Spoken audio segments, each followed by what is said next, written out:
अस्सलाम वालेकुम दोस्तों, आपको आपके अपने चैनल हाफिज़ रिजवान पर खुशामदीद कहता हूँ। हमने ये सिलसिला शुरू किया हुआ है क्रक्स ऑफ एजुकेशन को मुकम्मल तरीके से पढ़ने का। इसमें आज हम देखेंगे फ़िलासफ़ी ऑफ एजुकेशन। और अगर आपने अभी तक मेरे चैनल को सब्सक्राइब नहीं किया तो जल्दी से सब्सक्राइब कर लें ताकि आपको हर वीडियो टाइम पे मिलती रहे। अस्सलाम वालेकुम रहमतुल्लाहि व बरकातहू। आज का हमारा जो टॉपिक है वो है एजुकेशनल साइकोलॉजी। एजुकेशनल साइकोलॉजी की डिटेल में जो अभी हम चूँकि सिर्फ इसको पढ़ रहे हैं, जो भी टॉपिक हम देखते हैं ना वो टॉपिक हम देख रहे हैं इससे क्रक्स ऑफ एजुकेशन से। तो क्रक्स ऑफ एजुकेशन में जो जहाँ से वो स्टार्ट ले रहे हैं हम भी उसी को स्टार्ट करते हैं। बाकी जो फिलॉसफी की डेफिनेशन वगैरह है वो आगे इसके बाद आ जाएगी, स्कूल ऑफ साइकोलॉजी के बाद। सबसे पहले जो इसने स्कूल ऑफ साइकोलॉजी की बात की है, पहला स्कूल ऑफ साइकोलॉजी जो है वो पहला जो है वो है स्ट्रक्चरलिज्म। स्ट्रक्चरलिज्म जो है बेसिकली ये माइंड के स्ट्रक्चर पे बात करता है। ये विलियम वॉन्डेंट, ये नीचे दिया होगा, ये और एक टिचनर, ये दोनों इसके फाउंडर गिने जाते हैं या एक्सपोनेंट कहा जाता है इनको। तो बेसिकली ज्यादा तो जो नाम है वो विलियम वॉन्डेंट का ही है, जो जर्मनी से बिलोंग करता था। ये जो विलियम वॉन्डेंट है जर्मनी का फिलोसफर है और इसने पहली साइकोलॉजी की लेबोरेटरी बनाई थी लिपीजिंग के अंदर 1879 में। मे बी वो इसमें उसने दिया हो।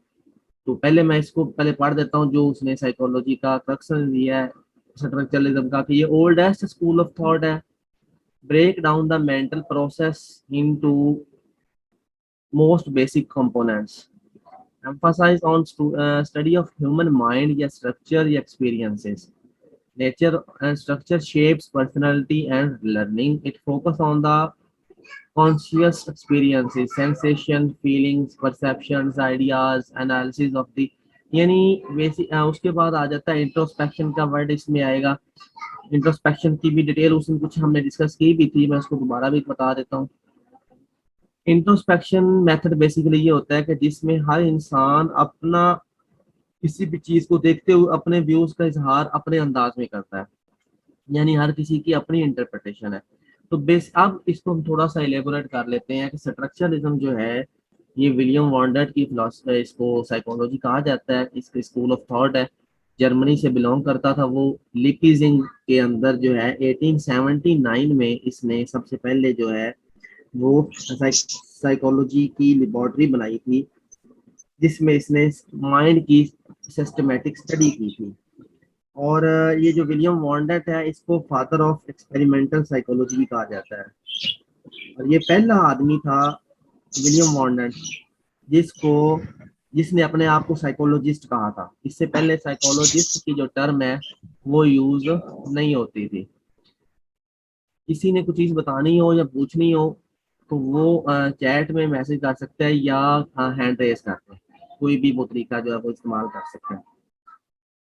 उसके बाद ये जो इसमें दूसरा इसका जो एक्सपोनेंट है टिकनर, उसका पूरा नाम है एडवर्ड बी टिकनर या टिचनर। स्टूडेंट, ये वॉन्डेंट का बेसिकली स्टूडेंट था और ये यूएसए से बिलोंग करता है। विलियम वॉन्डेंट जर्मन था और ये जो टिचनर है ये यूएसए से था। और ये इसने ये कहा था कि psychology is the science of consciousness या स्टडी ऑफ एक्सपीरियंसेस। ये इसकी डेफिनेशन भी है टिचनर की साइकोलॉजी की।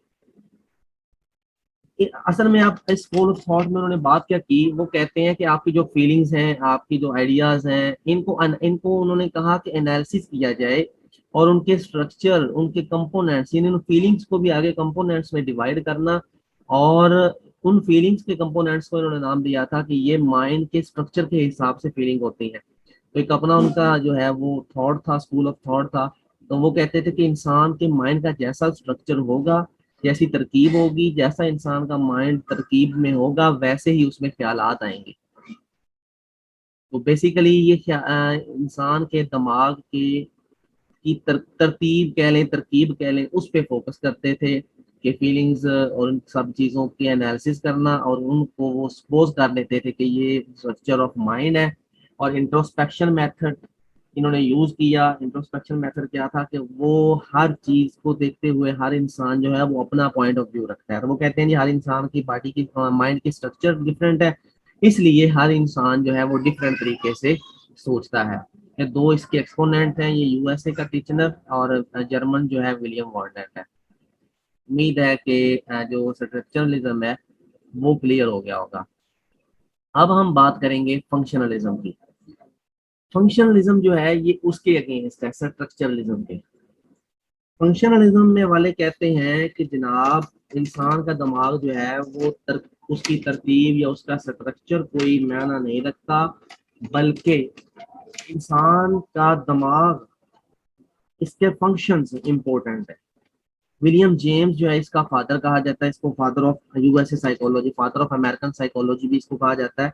तो विलियम जेम्स जो है वो इसका एक्सपोनेंट है। और इसने कहा था कि कॉन्शियसनेस और experiences can not be broken into parts, यानी आप एहसासात और जो तजुर्बात हैं उनको आप हिस्सों में तोड़ नहीं सकते। वो कहता है there is no way to separate ideas, thoughts और सेंसेशंस। कि कोई ऐसा तरीका नहीं है कि आप आइडियाज को अलग अलग कर सकें, ख्यालात को अलग अलग कर सकें।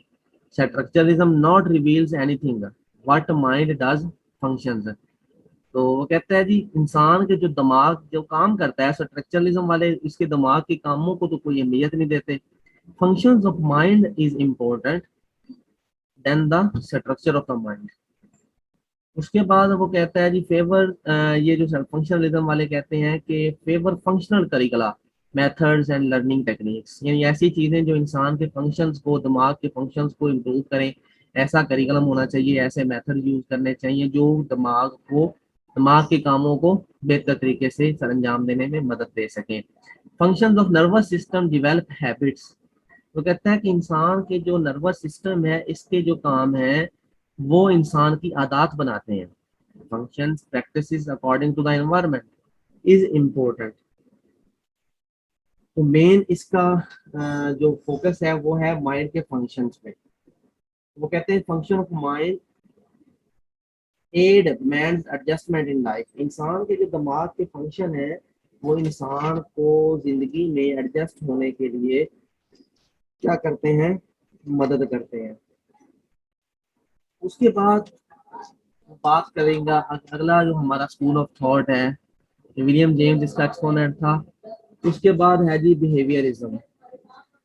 बिहेवियरिज्म जो है वो जेबी वाटसन इसका मेन एक्सपोनेंट है। और पेवलोव है, स्किनर है, ये सारी इनकी बिहेवियर की थ्योरीज भी आएंगी आगे चल के साइकोलॉजी में हम पढ़ेंगे। पेवलोव की, स्किनर की, वाटसन की, या इनकी बिहेवियरिस्ट है ये। तो ये कहते हैं consciousness can not approved seen और टच। तो बेसिकली वो पहला पॉइंट अगर देखें, अच्छा जी एक साहब कह रहे हैं कि मेरे पास अल्लाह देता था। सर ये आपके ना सेटिंग का इशू होगा, इसमें साइड पे माइक, इसको ना बता दें जरा कोई कैंडिडेट, ये चैट में मैसेज करते हैं कि माइक को किस तरह ऑन करना है। मैं जरा पढ़ रहा हूँ तो आप में से कोई उनको बता दें। चैट में वो मैसेज कर रहे हैं कि मुझे आवाज नहीं आ रही। सबसे पहले ज्वाइन इन्होंने किया था। हाँ जी, वो कहते हैं जी फोकस ऑन ऑब्जर्वेबल बिहेवियर, यानी बिहेवियरिस्ट जो है ये फोकस करते हैं इसको ऑब्जर्वेबल बिहेवियर को। ये कहते हैं कॉन्शियसनेस या एहसासात, फीलिंग्स, इनको हम देख नहीं सकते, इसलिए जब हम इनको देख नहीं सकते तो इनका फिर हमारे साथ क्या ताल्लुक क्या है। तो जो चीज आपको हम देख सकते हैं जिस चीज को, बेसिकली वही इम्पोर्टेंट है। अच्छा उसके बाद कहते हैं environment help in growth and development. वो कहते हैं कि जो आपका इन्वायरमेंट है, जिस इन्वायरमेंट में आप रहते हैं, उस वो इन्वायरमेंट आपकी ग्रोथ में, आपकी डेवलपमेंट पे बड़ा इफेक्ट करता है। और ये हकीकत भी है कि इन्वायरमेंट आपकी ग्रोथ पे इफेक्ट करता है। एक ऐसा बच्चा जिसको सारी फैसिलिटीज मौजूद हो घर के अंदर, हर तरह से उसको सपोर्ट मिल रही हो, घर का एनवायरनमेंट मतलब स्टडी के लिहाज से बेहतर हो, और वही बच्चा, और एक उसी स्कूल में, जिस स्कूल में वो बच्चा जाता हो, एक स्कूल उसी स्कूल में एक और बच्चा जाता हो, जो कि घर के जिसका घर का माहौल ऐसा ना हो कि वो उसको स्टडी के लिए प्रॉपर एनवायरनमेंट मिल सके, बल्कि वो जॉइंट फैमिली सिस्टम और सारा कुछ वो इकट्ठे, तो वो अब उन दोनों की ग्रोथ में बड़ा डिफरेंस होगा, दोनों की डेवलपमेंट में डिफरेंस होगा, दोनों का लर्निंग लेवल डिफरेंट होगा। मे भी हो सकता है कि जो उस बच्चे का अगर आईक्यू लेवल ज्यादा है तो वो ज्यादा बेहतर हो जाए, लेकिन कॉमन सी बात जो है वो ये है कि आपका एनवायरनमेंट आपकी ग्रोथ पे इफेक्ट करता है। Environment is a sole factor shapes personality and behaviour. Individual difference in behavior is based on different experiences of learning। यानी लर्निंग के जो environment individual differences in behaviour based on, कहता है कि बिहेवियर में अगर कोई डिफरेंस भी आए ना इंडिविजुअल, तो वो भी डिफरेंट, क्योंकि उन लोगों के एक्सपीरियंसेस डिफरेंट होते हैं एक एनवायरनमेंट में रहते हुए भी, तो ये भी हो सकता है कि उनके इंडिविजुअल बिहेवियर के अंदर डिफरेंस आ रहा होगा। इंट्रोड्यूस साइंटिफिक मेथड, ये जो बिहेवियरिज्म वाले थे इन्होंने साइंटिफिक तरीके से बिहेवियर को स्टडी करने का मेथड इंट्रोड्यूस करवाया था। रिवार्ड पनिशमेंट थ्योरी भी इन्होंने जो है वो सबसे पहले इंट्रोड्यूस करवाई कि आप बिहेवियर को स्टिमुलेट करने के लिए, बिहेवियर को रीइंफोर्स करने के लिए आप रिवार्ड का या पनिशमेंट का सहारा लेते हैं। Introduce new ideas of programme learning, individualised learning, CAI computer assisted instructions का भी इन्होंने, क्योंकि उन्होंने कहा कि कंप्यूटर वगैरह का यूज अगर आप करेंगे तो बिहेवियर ज्यादा अट्रैक्टिव बिहेवियर के साथ स्टूडेंट जो है वो लर्निंग की तरफ आएंगे। ये है जनाब, we should concentrate on observable behaviour, इनका मेन जो है फोकस वही है स्ट्रक्चरलिज्म का। एक्सपोनेंट्स मैंने आपको बताया कुछ, वाटसन, पेवलोव, स्किनर, लैशले, हॉल, ये जनाब इसके एक्सपोनेंट से। अब है गेस्टाल्ट। गेस्टाल्ट बेसिकली क्या है, ये गेस्टाल्ट का मतलब होता है as a whole.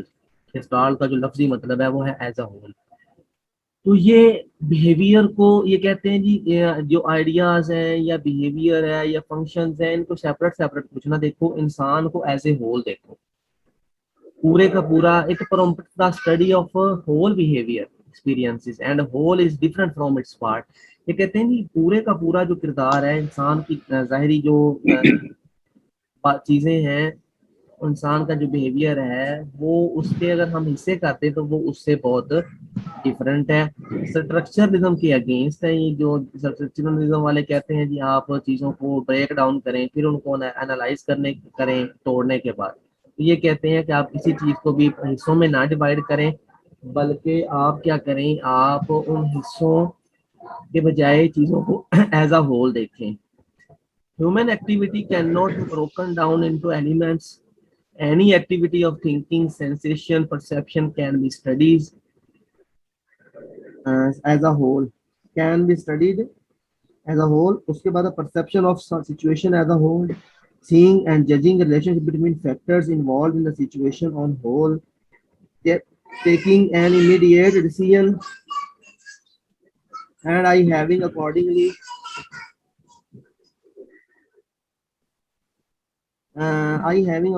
they use term insight to describe this type of human behavior।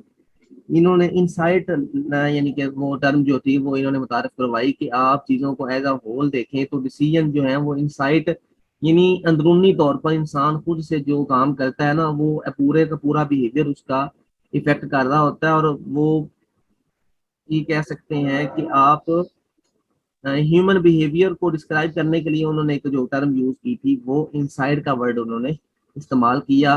और रेथमर, कोफका, वोलर, स्कॉट लीमन, ये जो हैं इसके बेसिक एक्सपोनेंट्स हैं।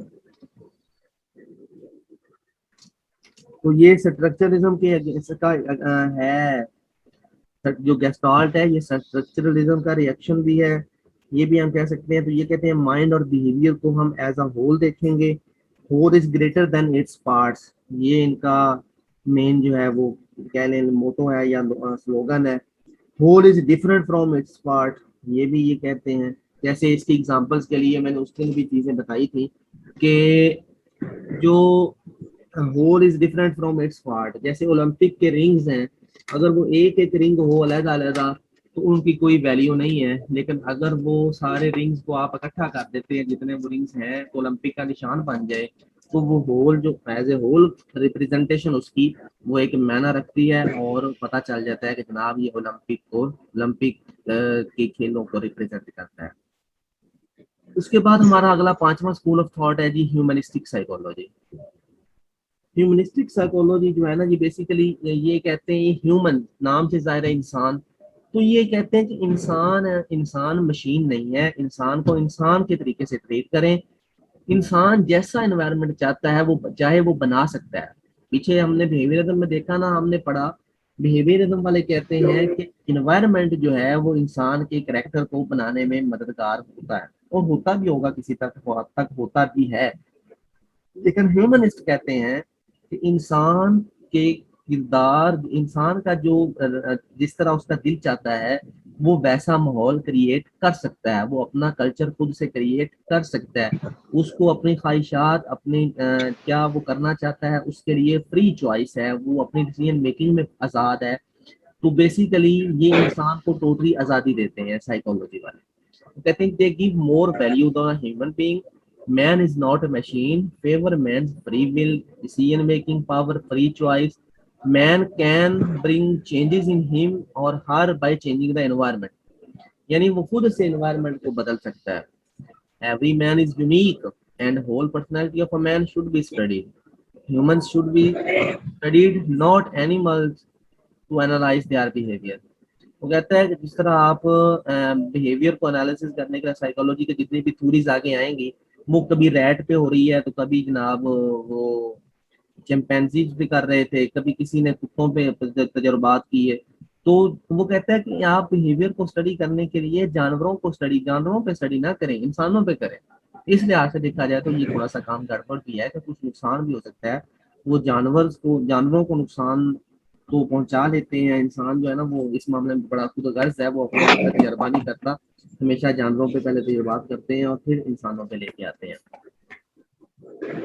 तो इसके जनाब जो एक्सपोनेंट्स हैं वो है मैस्लो और रॉजर्स। मैस्लो की आपने हायरार्की, मैस्लो की हायरार्की ऑफ नीड्स जो है सेल्फ एक्चुअलाइजेशन के लिए, वो इसके नीचे आती है।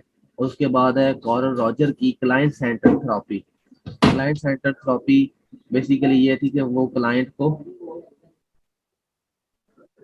इनके लिटा देते थे, और क्लाइंट अपनी मर्जी से यानी अपने ड्रीम्स और अपने साइकिल की सारी चीजें जो है वो बता सकता है। उसके बाद आ जाता है जी छठा, साइको एनालिसिस। साइको एनालिसिस जो है ये सेगमेंट फ्रॉड की कहने सेगमेंट फ्रॉड का या फ्रॉड का ये है स्कूल ऑफ थॉट है।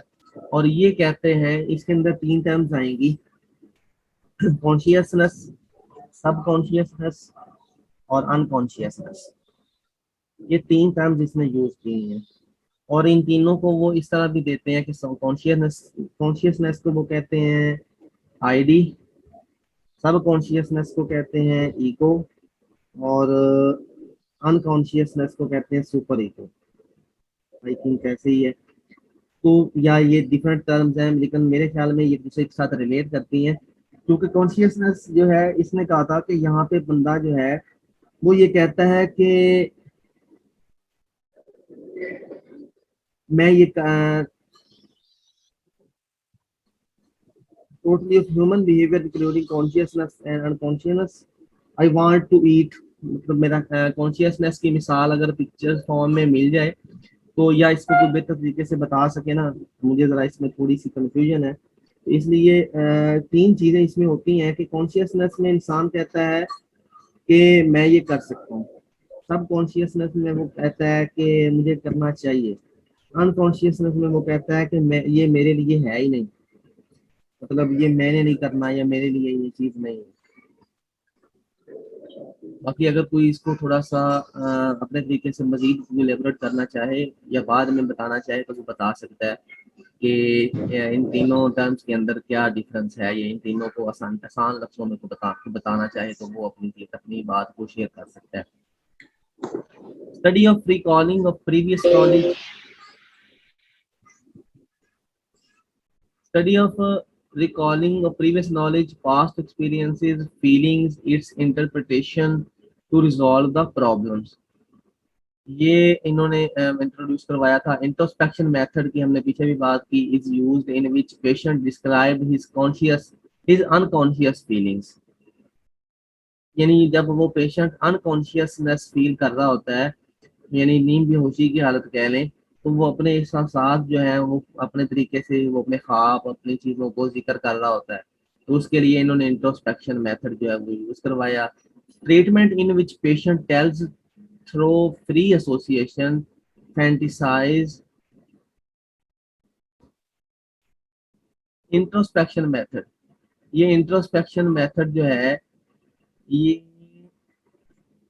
मैंने पहले भी बताया कि हमने मेरा ख्याल है पहली जो साइकोलॉजी पढ़ी है ना, उसकी स्ट्रक्चरलिज्म, वहाँ पे भी ये वर्ड यूज हुआ है। तो इसका बेसिकली मतलब ये होता है कि हर किसी को का सोचने का अपना ही अंदाज है। इसकी एक एग्जांपल मैंने उस दिन दी थी, पहले भी हमने इसमें एक सारी डिस्कस की थी। तो उसमें मैंने एग्जांपल दी थी कि एक गिलास पड़ा हुआ है आपके पास, आधा पानी भरा हुआ है उसमें आधा खाली है। तो एक बंदा कहता है जी ये आधा खाली है, दूसरा कहता है नहीं आधा भरा हुआ है। तो वो दोनों के सोचने का, दोनों के देखने का अंदाज अपना है, अपना अपना नुक्ता नजर है। इसको कहा जाता है introspection.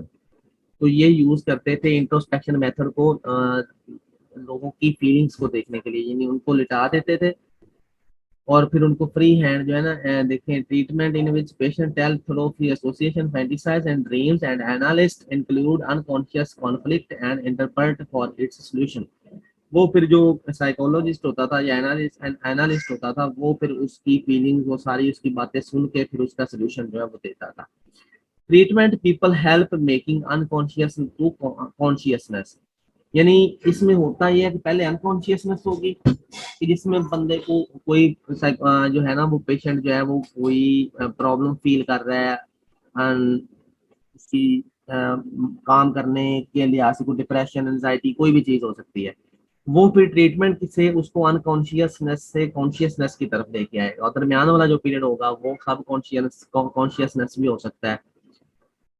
Usually treat depression and anxiety disorder, ये उसने नीचे बता भी दिया है कि आमतौर पर इसमें एंजाइटी और डिप्रेशन डिसऑर्डर जो है उनको ट्रीट किया जाता है। ये एक थेरापी भी है, थ्योरी भी है और थेरापी भी है, यानी कि इलाज भी है। थेरापी का इसका पीरियड एक लंबा होता है कि इसमें आम से 2 से 5 सेशंस चाहिए होते हैं एक हफ्ते के अंदर, और फिर उन सारे सेशंस को एक एनालिस्ट है, साइकोलॉजिस्ट है, वो अपने तौर पर उसका एनालिसिस करता है और देखता है इसकी प्रॉब्लम क्या है, और फिर वो उसका सोल्यूशन देता है। तो ये बेसिकली थी सिगमंड फ्रॉड की साइकोलॉजी, इसका school of psychology psycho analysis. उसके बाद सातवां लास्ट स्कूल ऑफ साइकोलॉजी है जी ट्रांसपर्सनल साइकोलॉजी, इसको हम स्पिरिचुअल साइकोलॉजी भी कहते हैं, रूहानी psychology. It is a study of mind and body relation, basically इसके अंदर इंसान के दिमाग और इंसान की बॉडी का रिलेशन देखा जाता है। ट्रांसपर्सनल मीन्स बियॉन्ड द पर्सनल, यानी ट्रांसपर्सनल का जो लफ्ज है इसका मतलब है बियॉन्ड द पर्सनल, यानी इंसान अपने आप से निकल के, अपने आप को छोड़ के, अपने आप को भुला के, जिसको हम रूहानी लिहाज से कहते हैं ना फना हो जाना, किसी की जात में फना हो जाना। तो बेसिकली ये वही है कि इंसान अपने से बाहर निकल के सोचता है, अपने गर्ज से बाहर निकलता है। It stress on deeper level of consciousness to think spiritually beyond physical plan. It has often religious aspect, इसमें आमतौर पर जो है वो रिलीजियस एस्पेक्ट होता है। आतिफ भाई माइक को बंद रख ले, या जब बोलना होगा तब ऑन कर लीजिएगा, शुक्रिया। उसके बाद it has an religious aspect to make the people realize that they are spiritual being in physical and bodies. It deals feel how we think and feel in our altered state of mind, यानी इसमें वो कहता है कि ये चीज basically deal करती है कि आप अगर खुश हैं तो गमी के मौका पर आप कैसे डील करेंगे, इसमें ये चीज सिखाई जाती है कि आप गम में हैं तो जब आप चेंज करेंगे, आप गम से खुशी की तरफ आएंगे तो फिर आपकी हालत क्या होगी।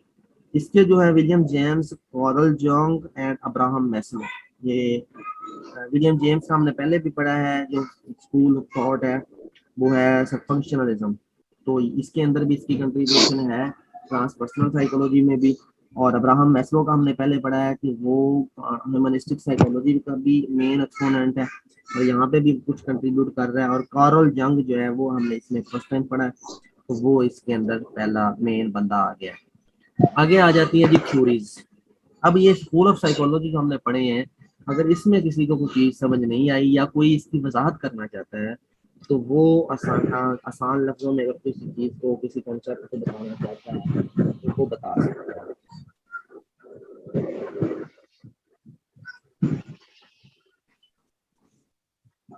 नहीं तो फिर हम आगे चलते हैं।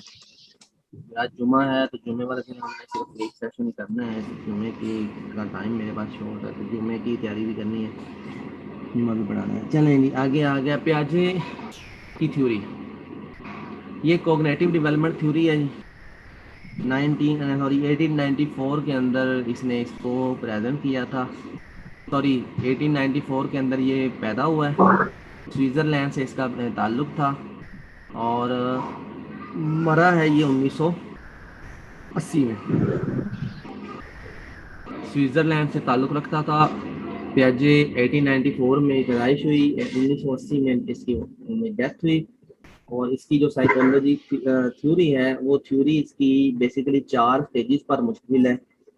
इसकी स्टेजेस के नाम क्या हैं? Sensory motor, pre operational, concrete operational और फॉर्मल ऑपरेशनल। सेंसरी ऑपरेशनल जो इसकी स्टेज है ये इसमें 12 साल तक, 12 साल तक इसकी स्टेज डिफरेंट होती हैं। फिर 12 से आखिरी स्टेज जो 12 से आगे मौत तक, मरने तक आखिरी एक स्टेज है। पहली स्टेज इसकी है वो हम उसको इन्फेंट भी कहते हैं, या बिल्कुल छोटी उम्र, शीर खारगी की उम्र, दूध पीने की उम्र से याद रखा जा सकता है इसको, 0 से 2 साल। और फिर 2 से 7 वो उम्र है कि जिस उम्र में इंसान का बचपन है, बिल्कुल बचपन है। और कंक्रीट ऑपरेशनल ये इसका लड़कपन कह लें, 7 से 11 साल। और फॉर्मल ऑपरेशन फिर उसकी आगे टीन एज आ जाती है। टीन एज से पहले आगे फॉर्मल ऑपरेशनल है। टीन एज से 7 से 11 तक जो है वो कंक्रीट ऑपरेशनल। प्री ऑपरेशनल में 2 से 7, और सेंसरी मोटर जो है वो 2 साल तक।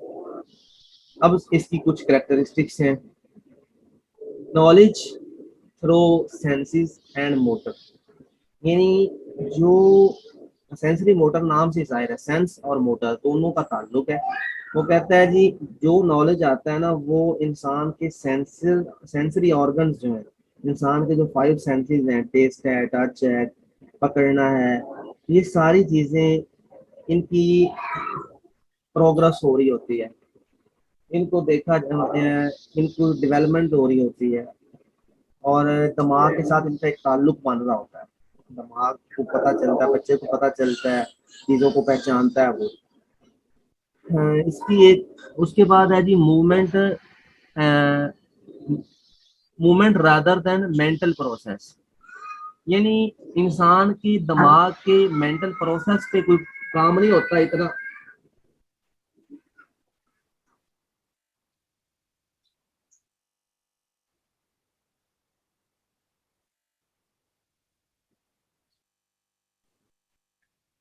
तो असल में इसमें यह है कि dependence of thinking process and understanding on sensory and motor process. ये मेरे पास कुछ नोट्स हैं, मैं वहां से देख रहा था, पढ़ रहा हूँ ये चीज।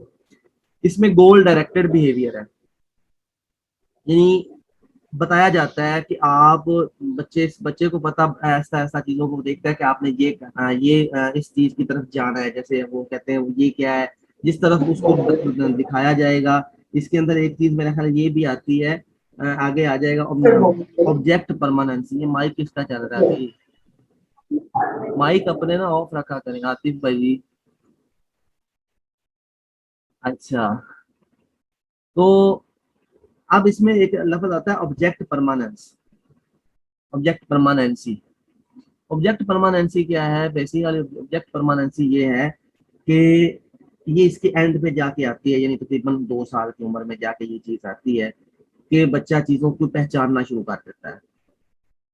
बच्चा देखता है कि ये इस कलर की चीज है, ये इस कलर की चीज है, ये खाने के लिए है, ये नहीं खाने के लिए। वरना उससे पहले बच्चा जो है वो, आप उसको कोई भी चीज देंगे, बाद समटाइम को टॉयज भी हाथ में रख रहा होता है तो वो उसको भी खाने के लिए इस्तेमाल करता है। वो कहता है ये भी शायद खाने के लिए है। उसके बाद दूसरी है जी प्री ऑपरेशनल। प्री ऑपरेशनल में सिंबॉलिक फंक्शनलिज्म और लैंग्वेज स्किल्स डेवलप होते हैं। Reliance of thinking process on perception more than logic. अब वो यहाँ पे क्या करता है, थिंकिंग प्रोसेस उसका स्टार्ट हो जाता है प्री ऑपरेशन में।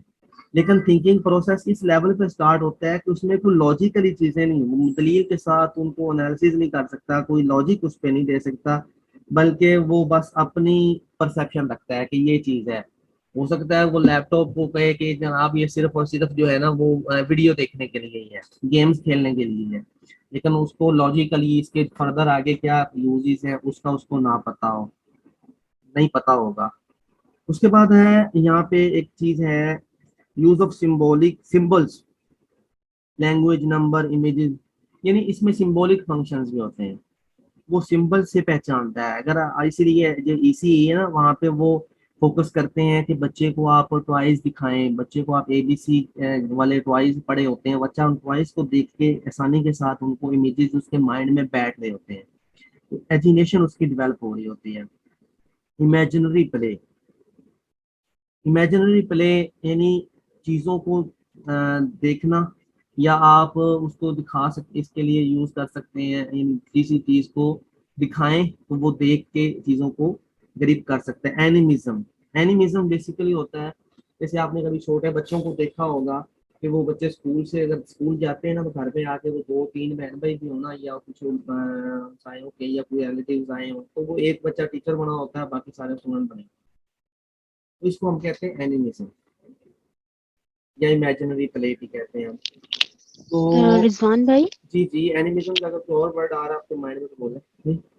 हाँ जी, ये जो एनिमेज़्म है ये इस तरह से नहीं हम लेंगे कि चाइल्ड जो है वो चीज़ों को एनिमेट करता है ऑब्जेक्ट को। फॉर एग्जांपल जैसे बच्चियां हैं ना, वो गुड़िया सी खेलती हैं तो वो उस चीज़ को वो उनको ऐसे लग रहा होता है कि ये जैसे जिंदा है, हम्म, बेजान चीज़ों को ना इस तरह से ले बिल्कुल। रहे होते हैं।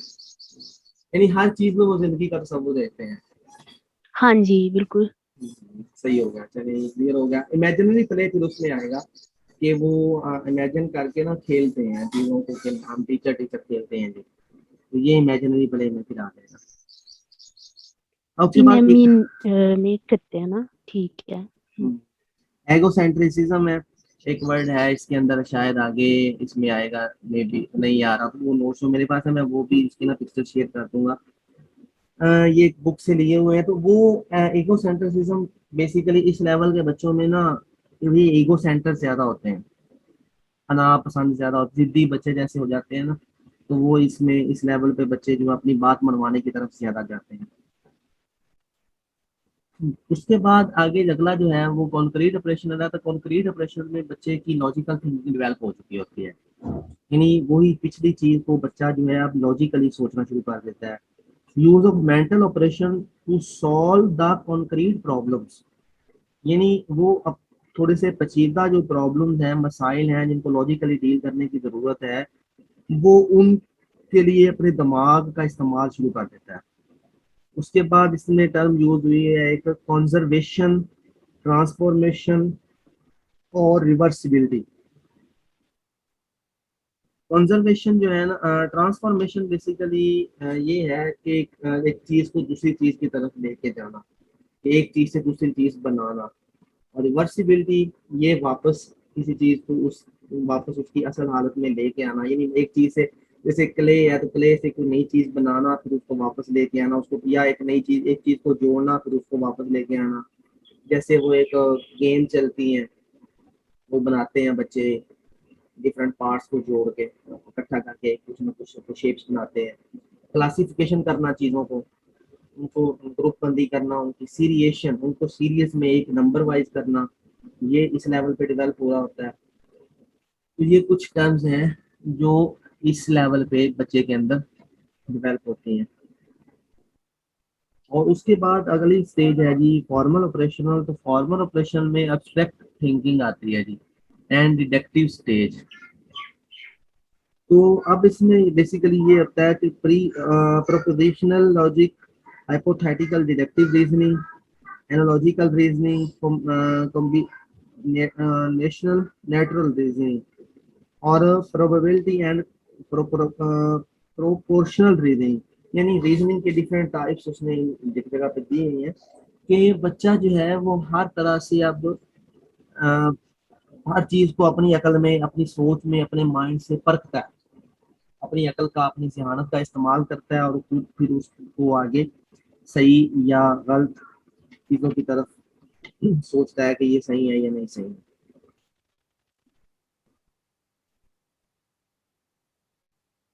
ये एक एग्जाम अब है, कुछ एग्जाम्पल चले वो मैं आपको वैसे शेयर कर दूंगा, क्योंकि टाइम जो है ना वो 40 मिनट का सेशन स्टैंड हो जाना। कि कुछ नीचे वाली चीजें हम उसको फिर आप देख लेते हैं। कुछ टर्म्स हैं स्कीमा। स्कीमास क्या है बेसिकली, ये प्याजे ने कुछ टर्म्स यूज की हुई हैं। स्कीमा जो है वो बिल्डिंग ब्लॉक्स कहा जाता है, कि आपकी सोच, आपके ख्यालात जो दिमाग में आते हैं, इंसान के अंदर इंफॉर्मेशन जो स्टोर होती है, basically building blocks of the thinking या ways of thinking in brain, या इसने कहा हुआ है जी पैटर्न ऑफ थिंकिंग। यानी ये सारे डिफरेंट टर्म इसने यूज किए हैं। हाउ अ पर्सन थिंक, ये सारे बेसिकली स्कीमास हैं। हाँ, इंसान के अंदर किसी भी चीज से मुतालिक जो बुनियादी इंफॉर्मेशन होती है ना, बेसिकली किसी भी चीज को इंसान देख के सबसे पहले जो उसके माइंड में कुछ चीज आती है, वो कहलाती है उसका स्कीमा कहलाता है, उसकी थिंकिंग स्टाइल कहलाता है। अब उसके बाद अडॉप्टेशन। अडॉप्टेशन के अंदर ये है कि मेकिंग डिजायर्ड चेंज और एडजस्टमेंट। यानी किस एडॉप्टेशन मतलब किसी चीज को आपने देखा और फिर आप उसको अडॉप्ट करें, आप ये सोचें कि क्या ये एडजस्ट कर रही है आपकी लाइफ में या नहीं कर रही, या आपकी जो इन्फॉर्मेशन है क्या वो इसके साथ अटैच है कि नहीं है, आपकी इन्फॉर्मेशन और ये चीज जो है ये वाकई ही इसके मुतालिक जो इन्फॉर्मेशन आपके पास है वही ठीक है या कुछ और भी है। उसके बारे में दो वर्ड्स इन्होंने यूज किए हुए हैं, असेमिलेशन और अकोमोडेशन।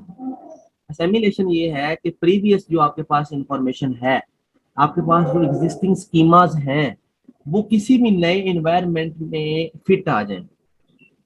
आपको नई इंफॉर्मेशन की जरूरत ना पड़े, बल्कि पता नई सिचुएशन को समझने के लिए पुरानी इंफॉर्मेशन ही काम आ जाए, वो कहलाती है असेमिलेशन।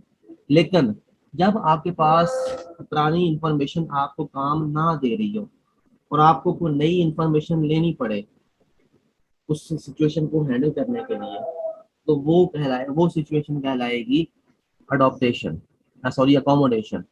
कि आप अकोमोडेट कर रहे हैं, आप अकोमोडेट कर रहे हैं किसी चीज, आपकी नई चीजों को अडॉप्ट कर रहे हैं। इक्विलिब्रियम। इक्विलिब्रियम बेसिकली ये है कि where previous information fit in new environment, यानी असेमिलेशन। ये है एक्विलिब्रियम। एक्विलिब्रियम बेसिकली असेमिलेशन ही है कि जब पर आपकी पुरानी इंफॉर्मेशन आपको एडजस्ट करने में मदद दे रही है, तो आप अपनी अपने आपका जो माइंड होगा ना बेसिकली ये एक्विलिब्रियम की स्टेट में रहेगा कि ठीक है अभी मेरे पास जो कुछ है ना वो मेरे इस सिचुएशन से निकलने के लिए काफी है। लेकिन जब वो माइंड ये कहेगा कि नहीं भाई, जो आपके पास मेरे पास पहले जो स्टोर इन्फॉर्मेशन है ना वो इसको हैंडल नहीं कर पा रही, अब आपको नई इन्फॉर्मेशन लेनी है, फिर वो डिसइक्विलिब्रियम पैदा हो जाएगा। तो जो वो डिसइक्विलिब्रियम वाली सिचुएशन होगी, उसको कवर करने के लिए फिर आपको अकोमोडेशन की तरफ जाना पड़ेगा, आपको नई इन्फॉर्मेशन जो है वो लेनी पड़ेगी। ये आगे फिर उसने उसको थोड़ा सा मजीद एलेबोरेट किया हुआ है कि सेंसरी मोड में reflexes, reaction, sucking, objective, swallowing, stepping, crawling, ये सारे चीजें जो है वो हैबिट्स हैबिट्स में फिर क्या क्या आपके डेवलप हो रहा होता है। Repeating movement of arms, hands, eyes, I hand coordination, object permanency, यानी नोइंग अबाउट इनविजिबल प्रोजेक्ट। यानी जो उसके सामने होगी ना नजर के, बस वही उसके सामने, बाकी उसको पीछे कर देंगे वो भूल जाएगा। एक्सपेरिमेंटेशन एंड क्रिएटिविटी, वो छोटी छोटी एक्टिविटीज, बच्चा 2 साल की उम्र में जाके ट्रायल एंड एरर एक्सपेरिमेंटेशन इसके अंदर आ जाएंगी। तो प्री ऑपरेशनल स्टेज जो है इसको हम देख रहे थे, प्री ऑपरेशनल स्टेज 2 से 7 साल में। और यहाँ पे सिंबॉलिक फंक्शन जो है, symbolic play, role play with friends, imaginatory roles, जैसे इमेजिनरी रोल वो हमने बात की कि आसाम टीचर, आप बच्चे अपने आप को जो है वो टीचर बनाए, एक बच्चा टीचर बन जाता है, बाकी स्टूडेंट बन जाते हैं, तो ये इमेजिनरी रोल्स हैं। ये intuitive thoughts, don't have reason to believe, यानी ऐसे ख्यालात उनके पास वो बोल रहे होते हैं, ऐसे लफ्ज बोल रहे होते हैं जो कि उनके पास कोई रीजन नहीं होती कि हम वो उस पर क्यों बिलीव कर रहे हैं। वो जैसे बच्चों को आप बताएं ना परियां होती हैं तो वो कहेंगे हाँ होती हैं, वो परियों वाली कहानियां सुनना पसंद करते हैं। Ego centric child thinks his own point of view, ये भी हमने पहले बात की कि वो बच्चे के अंदर ईगो जो होगी वो ज्यादा होगी। एनिमिज्म, यानी इमिटेशन, कॉपिंग अदर्स, यानी वो दूसरों को कॉपी करेंगे। आर्टी artificialism, clouds are white as someone painted them white color, यानी वो आर्टिफिशिज्म का लफ्ज इसने यूज किया हुआ, कहते हैं जी। अब वो कहेंगे जी, बच्चे कहेंगे क्लाउड इसलिए जो है ना वो व्हाइट है क्योंकि किसी ने इनको पेंट किया है व्हाइट, क्योंकि उनके माइंड में यही होगा कि चीजों को जब व्हाइट जो नजर आ रही है ना, ये मतलब चीजों को जैसा पेंट करते हैं ना चीजें वैसी हो जाती हैं, तो हर चीज को आर्टिफिशियलिटी की तरफ लेके चले जाते हैं। उसके बाद है जी transductive reasoning, relating and unrelated things together at breaking of a dog, barking of the dog, balloon pops, यानी वो अनरिलेटेड या रिलेटेड चीजों को वो एक तरफ ले, एक ही साइड पे जो है वो देखते हैं। Centration, attend only one aspect of the situation, focus on one dimension and neglecting the others. ये है सेंट्रेशन, यानी तो वो सिर्फ एक पहलू को देख रहे हैं, बाकी चीजों को नहीं देखते। Conservation problems, be to bakers, यानी अब इसके अंदर उसने एग्जांपल दी हुई है कंजर्वेशन प्रॉब्लम की, कि वो कहेंगे कि ये एक लंबा बेकर है ना, एक लंबा कह लें गिलास है, उसके अंदर पानी की लेवल जरी बात ऊपर होगा, वही पानी अगर किसी चौड़े गिलास में डाल दिया जाए जिसकी चौड़ाई ज्यादा हो, जिसकी जो है ना वो लंबाई कम हो, तो वो कहेंगे नहीं इसमें पानी थोड़ा है। और जो लंबे गिलास में पानी था ना वो चूंकि लेवल ज्यादा था, तो वो जो जाहिर चीज नजर आ रही होगी वो बस उसी को देखेंगे कि नहीं जी उसमें पानी ज्यादा था, हालांकि पानी उतना ही होगा। Irreversibility, unable to reverse the thing into previous situation या order। Irreversibility यानी रिवर्सिबिलिटी की जो सिचुएशन है ना, जो हमने आगे जाके वो आती है जा उसमें फॉर्मल ऑपरेशनल के अंदर, सॉरी उसमें कॉन्क्रीट ऑपरेशनल में रिवर्सिबिलिटी आ जाती है, लेकिन यहाँ पे रिवर्सिबिलिटी की जो है वो सहूलत या वो काबिलियत बच्चों के अंदर नहीं होती। Class inclusion, problems in differenting classes, यानी क्लासिफिकेशन चीजों को जो है ना वो डिफरेंट करना, यहाँ पे भी बच्चे प्रॉब्लम फेस करते हैं, वहां पे भी होती उनके पास इतनी चीजें नहीं होती। उसके बाद है जी transitive inference, unable to use the previous knowledge और logic. A is bother B, यानी वो अगर ऐसा उनका लेवल नहीं होता कि आप उन्हें कहें जी ए बी का भाई है तो बी सी का भाई है, लिहाजा ए भी सी का भाई है, तो उन्हें ये चीज समझ नहीं आएगी। हालांकि वो आप मतलब आप कहते हैं जी अकरम असलम का भाई है, असलम अनवर का भाई है, लिहाजा अकरम अनवर का भी भाई है, तो वो उन कहेंगे नहीं जी देखें अनवर का तो असलम भाई है। तो इसलिए वो लॉजिकल, वैसे आजकल के बच्चे काफी तेज हैं, इनको पता चल जाती है, लेकिन ये जिस लेवल की बात जिस वक्त हो सकता है उस वक्त उन्होंने ये बात की है, उस वक्त वो ना की। लैक ऑफ परसेप्शन, परसेप्शन जो है वो अपने ज्यादा डेवलप नहीं कर सकते बच्चे। इसमें लैंग्वेज जो स्किल्स हैं वो बच्चों में लिसनिंग आ जाती है, स्पीकिंग बोलना, राइटिंग रीडिंग आ जाता है, राइटिंग करना बच्चों को आ जाती है। कॉन्क्रीट ऑपरेशन में वो कहता है जी लॉजिकल थिंकिंग, जिसे इंडक्टिव रीजनिंग, यानी एग्जांपल्स, फार्मूला को लगा के एग्जांपल्स की तरह, एग्जांपल्स फार्मूले का यूज करके एग्जांपल्स लगाना, यानी स्पेसिफिक टू जनरल की तरफ जाना, इसको हम कहते हैं इंडक्टिव। और डिडक्टिव होता है जनरल टू स्पेसिफिक। डिडक्ट करते हैं आप, उसमें फार्मूला बनाते हैं यानी एग्जांपल से फार्मूले की तरफ जाना, वो होती है डिडक्टिव। सीरिएशन, चीजों को सीरियलाइज करना, सीक्वेंस में लेके आना। क्लासिफिकेशन, डिस एंड डिसेंट्रेशन, यानी चीजों को एक ऊपर था सेंट्रेशन, यानी चीजों को एक ही चीजों के एक पहलू को देखना, यहाँ पे वो चीजों के डिफरेंट पहलुओं को भी देखते हैं। रिवर्सिबिलिटी उनके अंदर आ जाती है जी। कंजर्वेशन, यानी able to learn the rule of the conservation. उसके बाद ट्रांसिटिविटी। ट्रांसिटिविटी क्या है? जैसे ऊपर हमने वो ए बी सी की एग्जाम्पल दी थी, नामों की, यसम अकरम की मैंने मिसाल दी, तो यहाँ पे उनके अंदर वो काबिलियत आ जाती है, तो वो चीज़ों को जो एक दूसरे के साथ देख सकते हैं। Transitivity ability to sort the object according to the shape, basically ये वो है ट्रांसिटिविटी के वो पता चल जाता है उन्हें कि क्योंकि यहाँ पे जनाब ये लंबा ग्लास है तो इसलिए यहाँ इसमें पानी की ऊंचाई ज्यादा होगी है, ये चौड़ाई में ज्यादा था तो इसलिए इसमें पानी की गहराई जो है वो ज्यादा है, पानी की गहराई कम है यानी चौड़ाई ज्यादा है। फॉर्मल ऑपरेशन में क्या होगा? अब्स्ट्रैक्ट थिंकिंग यानी thinking about things which are not in front या प्रेजेंट, जो चीजें उसके सामने नहीं है उनके बारे में भी वो सोचेगा।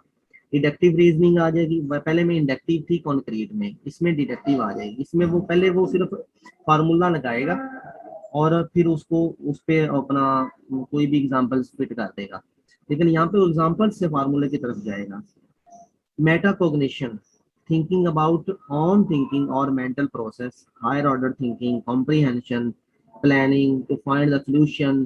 या किसी भी पैरे को अगर हम कह सकते हैं ना कि अगर कोई हमें ये हो सकता है ऐसा क्वेश्चन भी आ जाए तो बताएं जी, किसी जैसे प्रेसिस है कि किसी भी पैराग्राफ को टाइटल देना, पैराग्राफ का थीम बनाना, या पैराग्राफ को अपने लफ्जों में लिखना, तो वो सारी चीजें जो हैं वो, या पैराग्राफ को अपने अल्फाज में लिखना, अब वो सारी सारी चीजें आ जाएंगी फॉर्मल ऑपरेशन के अंदर। उसके बाद प्रॉब्लम सॉल्विंग, ये फिर आगे वो उसमें एक आसान सा करके ना एक टेबल बना के दे दिया दोबारा वही चीज।